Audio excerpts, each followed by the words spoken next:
Thank you, Mr. Speaker. Mr. Speaker, I am pleased to speak in support of this bill. The NDP caucus will support this bill. We're glad to see it. We're glad to see progress.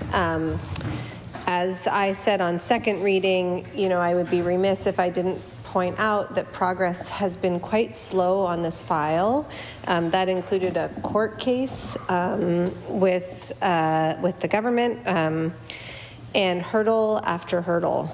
And so I want to start by just thanking and acknowledging the families who have been here for generations, in most cases, much longer than my family has been here, who have had to withstand the lack of certainty, the lack of security, and the systemic disadvantage that comes from not having clear title to your own land.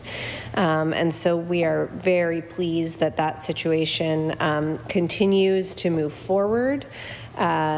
And, the situation with land titles in historically Black communities in Nova Scotia is one of the clearest examples of systemic racism in our province.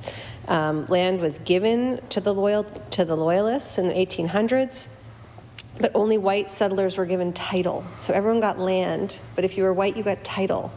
If you were Black, you didn't.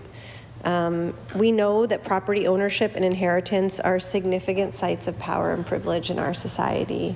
And so starting in 1800 and right through to 2021, in many cases, African Nova Scotians have been denied that. I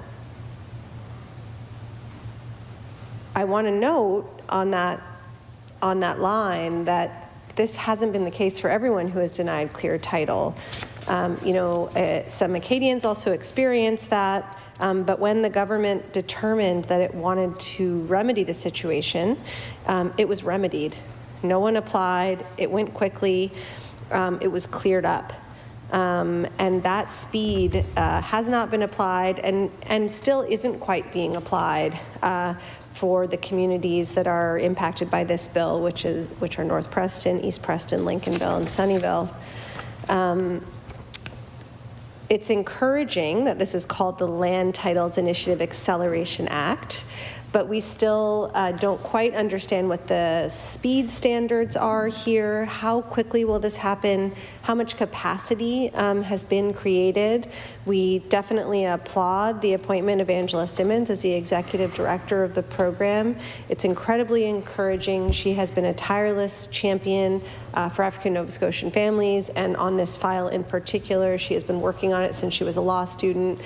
She's tremendously capable, and our understanding is that many of the stakeholders have increased faith in the process, knowing that she'll be there to guide it. But we are very hopeful that the government will be able to assuage, if not us, then those families still going through this process, how progress will be evaluated, how communities will be involved, and how this process will genuinely be accelerated.